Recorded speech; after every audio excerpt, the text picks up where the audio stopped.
তোমার দুহাত ছুঁয়ে শপথ নিলাম, থাকবো তোমারই আমি কথা দিলাম।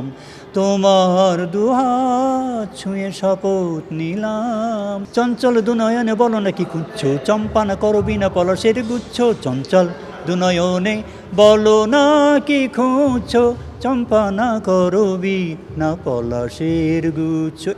গীতা পড়ার জন্য শিক্ষক ছিল, কোরআন শরীফ পড়ানোর জন্য মৌলভী সাহেব ছিলেন, ড্রিল করার জন্য স্যার ছিল। আমার রবীন্দ্রসঙ্গীত কিন্তু আমার দিয়ে জীবন শুরু। আমার স্টার্টিং হলো 1962। উনি আমাকে বলেন তুই থাকোস কই, তখন বললো যে আমি 6 তারে ব্যবসা করি লক্ষ্মীবাজারে, যে পাতলাখান লেন ওইখানে সমরদার বাসায়। আমি জীবনে ওনার রক্ত দিয়ে ওনার ঋণ শোধ করতে পারবো না। ডিলিট করার জন্য উনি 6টি মাস আমার পিছনে পরিশ্রম করেছেন। আবু হায়দার সাজিদুর রহমান, উনি ডেন্টাল কলেজের ফাউন্ডার প্রিন্সিপাল। তো উনি রবীন্দ্রসঙ্গীত গাইতেন এবং ওনার একটা সংগঠন ছিল যেটা মেডিকেল কলেজ বেস, ঢাকা শিল্পী সঙ্গে একটা গোষ্ঠী ছিল। সেইখানে আপনার আনন্দময়ী গার্লস হাই স্কুলে, ওল্ড টাউনে আনন্দময়ী গার্লস হাই স্কুলকে বলা হয় রয় হাউস, ওইটা একটা জমিদারের বাড়ি ছিল। সেইখানে ওনারা ওই ক্লাস নিতেন সপ্তাহে 2 দিন। সেখানে আমিও রবীন্দ্রসঙ্গীত শিখতাম এবং যারা শেখাতেন তাদের ভিতরে এখনও একজন জীবিত আছেন, ব্রিগেডিয়ার শাহজাহান হাফিজ, ডক্টর শাহজাহান হাফিজ। উনি আর্মির লোক, উনি শেখাতেন। আর আমার চাচা শিখতেন রবীন্দ্রসঙ্গীত শেখাতেন এবং নাচ শেখাতেন। সেইখানে আমার শিখতে তারপর আমি যখন স্কুলে ভর্তি হই, সেই স্কুলে প্রত্যেক স্কুলে এখনকার মতো বলছি না, আমি 60-র কথা বলতেছি, যে প্রত্যেক স্কুলে ড্রয়িংয়ের শিক্ষক ছিল, গীতা পড়ার জন্য শিক্ষক ছিল, কোরআন শরীফ পড়ানোর জন্য মৌলভী সাহেব ছিলেন, ড্রিল করার জন্য স্যার ছিল। ওই গানের শিক্ষকরা আমাদেরকে গান শেখাতেন। ওইখানে আমার যিনি গান শেখাতেন ওনার নাম শেখ আবুল ফজল সাহেব। এইভাবে আমার রবীন্দ্রসঙ্গীত কিন্তু আমার দিয়ে জীবন শুরু।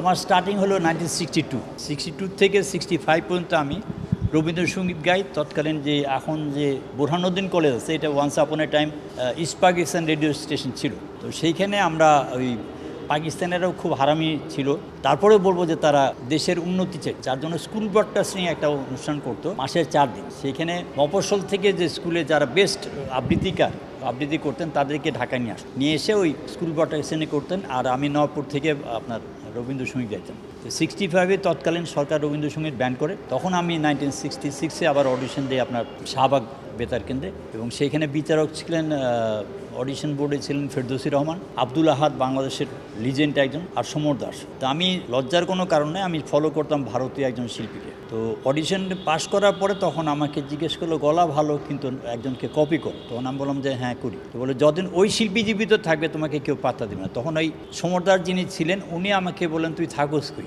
এইভাবেই ল্যাঙ্গুয়েজটা বলেন, থাকোস কই, আমার চিনছোস কিনা।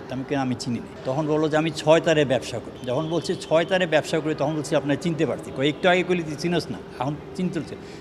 আমার এক বন্ধু আপনার কাছে হাওয়ান গিটারের 6টা তার থাকে। এই ভদ্রলোক আমাকে তার বাসায় পাতলাখান লেন, লক্ষ্মীবাজারে যে পাতলাখান লেন ওইখানের সমরদার বাসায় প্রত্যেক দিন আমি 6টার সময় যেতাম, 7টা, 7:30, 8টা পর্যন্ত উনি আমাকে এক পিয়ানোতে ধরেতেন। আমি জীবনে ওনার রক্ত দিয়ে ওনার ঋণ শোধ করতে পারবো। ওই যে যাকে কপি করতাম তাকে ডিলিট করার জন্য উনি 6টি মাস আমার পিছনে পরিশ্রম করেছেন। এবং তখন সবাই চাইতো যে ভালো কিভাবে হওয়া যায়। যেরকম অজিত কুমার গুহ একজন বাংলার শিক্ষক ছিলেন, head of the department Jagannath কলেজে। উনি রবীন্দ্রসঙ্গীত শুনে বললো বাবা গলা খুব ভালো, কিন্তু তুমি উচ্চারণ করো মাউরাদের মতো। আমি পেয়েছি স্যার আমি তো উর্দু স্কুলে পড়ি, মানে বাংলা মিডিয়াম উর্দু মিডিয়াম ছিল, তো 8 ঘন্টা উর্দু শুনতে হয়।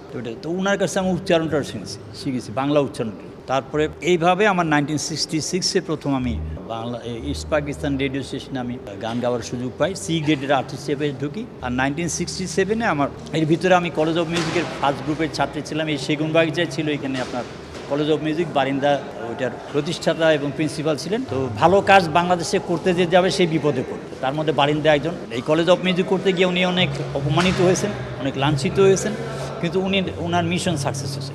উনি কলেজ অফ মিউজিক প্রতিষ্ঠা করেছেন এবং এখন সেটা সরকারি সঙ্গীত মহাবিদ্যালয়। তো সেখানে আমি আবার ছায়ানটে গান শিখতে গেছিলাম। তো সেখানে রবীন্দ্রসঙ্গীত শেখার পরে সেখানে আমার পরিচয় হয় আজাদ রহমান সাহেবের সঙ্গে আমার চাচার মাধ্যমে। যে চাচার কথা বললাম ডক্টর আবু হায়দার সাজিদুর রহমান, ওনার মাধ্যমে আমার পরিচয় হয়। এবং 67-এ আমার একসঙ্গে 2টি গান গাই। এটা আপনার একই দিন 20 টাকা আমার সম্মানই ছিল, 20 টাকা। একই দিনে 2টি গান। একটার গীতিকার ছিলেন কবি সিরাজুল ইসলাম সাহেব, ওনার বাড়ি কেরানীগঞ্জে। আর সুরকার একই লোক আজাদ রহমান সাহেব।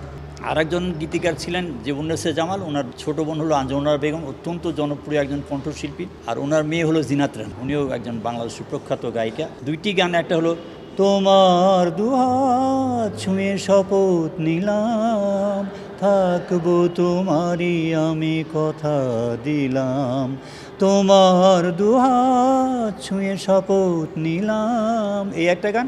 আর একটা জীবন জামাল আপার লেখা, আজাদ রহমান সাহেবের সুর। চঞ্চল দুনয়নে বলো না কি খুঁজছো, চম্পা না করবি না পলাশের গুচ্ছ, চঞ্চল দুনয়নে বলো না কি খুঁজছো, চম্পা না করবি না পলাশের গুচ্ছ। এই দুইটি গান 1967-এ রিলিজ হয়। তো এই পাকিস্তানিরা যাই করেছে তাই করেছে, এখানে ডিস্ক কোনো প্ল্যান করেনি। ডিস্কের ওরা HMV ডিস্ক প্ল্যান করেছিল করাচি।